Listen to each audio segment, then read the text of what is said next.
Hey everyone, we're here at Project Voice today. I'm going to be talking about branding and how I use my brand to develop my voice skill, Dental Flash Go. We're also going to meet with Paul Hickey and have a conversation about the work that I've been doing, and then we're going to have a healthcare meetup. Join us for the ride, it's going to be a great day.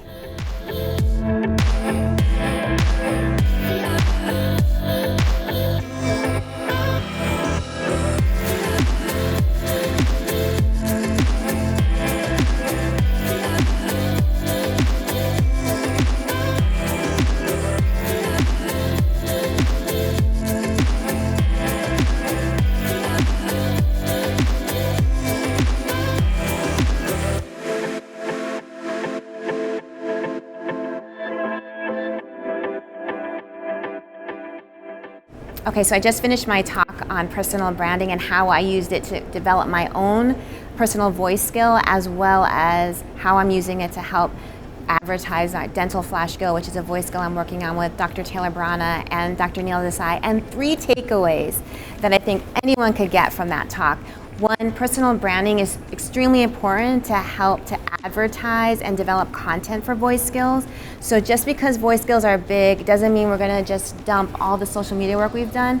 Really looking at it from a strategy standpoint and taking everything into consideration that you've done up to this point and using it to help with the voice skill is going to be key. 2, voice strategy is extremely important. So thinking about how you want people to know you and remember you and what you want them to know about your voice skill should take most of your time, and then delivering on the product, because you want to make sure that the strategy you develop is going to help to maintain a long length of time for your voice skill to come to fruition. And 3, being able to understand how everything that you're doing is really dependent upon how much time you're willing to spend to make it successful. Anybody can do a voice skill, anybody can put something out, but it's not about quantity, it's about quality. And taking the time to really think about how you want to develop it so that you're developing a quality product that's getting great Amazon reviews, that's getting a lot of traction, that's getting repeat customers, is super important. In 2020, I hope that everyone thinks about looking into voice, developing a skill, learning more about it, taking time to dive right in, because you want to be first in this area.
Research that shows that incoming college freshmen and seniors actually benefit from using Alexa, and it actually mitigates depression and the feeling of loneliness and isolation. And so they've actually seen an improvement in mental health in both those populations. And when you think about the senior group especially, they're probably a little bit more technophobe. So like I like to say this is their easy way to access information that we all take for granted, right? It's the hand-holding. Like, you know, you don't have to teach them how to use a phone, you don't have to teach them how to swipe and open apps and stuff like that. It's literally just say what they need and they get that information. And so, you know, talking to Heidi Culbertson and some other folks, like there is a huge amount of lifestyle impact that'll happen with voice technology for those folks. But I think it comes into the health and well-being part as well, which is kind of what we're all talking about. And then also having access to like the voice of your healthcare professional, like having that voice is like, oh, this is my like that one-on-one connection. That I think also makes an impact. And that goes back to what Chief said with personal brand. You know, it's just a way to extend as a physician your personal brand and impart your personality into it and show that you're a person, right? Yeah. So, because I know the system wants you to be a robot and push things through as fast as possible, but I think you've done a tremendous job of actually showing the personality and differentiating yourself. So. Thanks. I think what's interesting is like also the difference between like hospitalists or like anyone that's working affiliated with the hospital and then like private practice, because you have such more leeway when you have your own office in terms of how you're going to manage everything, and you don't have to go through compliance, talk with the hospital. They don't feel like you're representing the hospital in terms of the skill and work you're doing. So I think like all those things have to be like looked at first. And then the things that I've been looking at is like, you know, when you're doing a skill and it's like, let's say you're reading off like whatever the instructions are and making that into part of the skill, it's whether they're going to have the attention to be able to stay with it for the entirety and not then have a problem with you if they didn't read all of it or hear all of it, right? Or if they hold something against you because they took the wrong information, you know what I mean, in terms of dosing. So it's going to be a lot of like disclosures of you know, please contact your physician if you have, I think there's a big challenge with existing large healthcare institutions with the amount of legal overhead that puts the process of innovation at a grinding halt. And, you know, I think as an industry we have to find a way to be able to create content that is medically accurate but still doesn't have to go through, as you say, you got more leniency in private practice, you know, that it's actionable content because somebody's going to create that content. And, you know, from a lot of my research, I'm amazed at how many people are asking questions on Facebook and using Facebook as their source.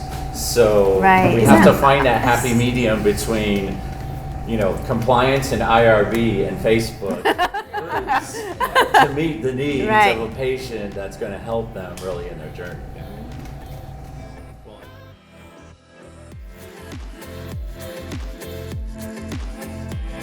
Hello, this is DrDurgam. I'm here to talk to you a little bit about a new book that's just come out, Voice Strategy by Susan and Scot Westwater. It is the best book to look at right now, in my opinion, and I'm not biased, about voice strategy and how to get involved in voice if you're just starting out. Thank you both for being here today. I really am really excited about this because I think for those of us that don't necessarily know as much about voice or are interested in getting involved, we want to have a guide to be able to kind of jump us into the field. And I would be really interested to know what inspired you to write this book.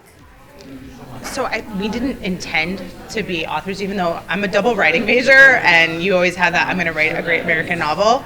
Apparently this is it. What happened was after, you know, this book, we laughingly say, we wrote it in a very short amount of time, but it's been about 20 some years in the making. As we've gotten to know about voice, we spent the past 2 years immersed coming to conferences like Project Voice, Voice Summit, and a bevy of others, is realizing that there is an intersection of business acumen and marketing that needs to start to happen with voice. It's no longer about tech hobbyists. It's about how do I make this, you know, take a, for lack of a better word, pragmatic approach. And that's what started to inspire us, is we didn't see that. There aren't a lot of books about it. There are amazing books about conversation design. So we said, all right, why not us? Yeah, and from my perspective, it was a way that we could help activate the business community. And so as we've done presentations, as we've given webinars and talks, a lot of people were like, you guys should write a book. And we're like, oh, okay, and that sounds really scary, but maybe someday we'll get to it. And then as we talked to more people, we found that there was a tremendous amount of need for this information.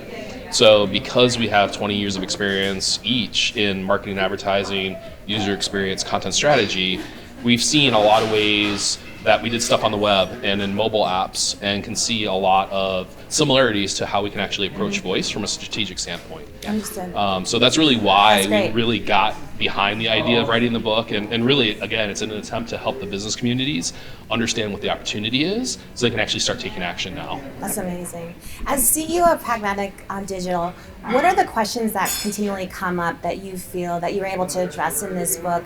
So it made it more of a guide also when you're first starting with a client, that they would have something to refer to help them with their strategy. So the first third of the book is about building the business case. We have had to answer every question from, is this a fad? Is this a shiny object? It's Amazon and Google, how do we know it's not gonna go away? All those types of questions. Or my favorite is, I haven't figured out social and web yet. You're kidding me that there's another thing I have to figure out. So the way that we structured this book is the first third is about how do you build that business case? Why should you even care? Aside from it's cool. Like as a strategist, I hate those words. I love those words and I hate those words. Like if you come to me and say, wouldn't it be cool? Well, no, it's about wouldn't it be good for my audience or wouldn't it be good for my business? So we start to help someone understand how do you break that down into what benefits my business? Because let's be honest, none of us are running not-for-profits, and even not-for-profits need to make some money to keep running.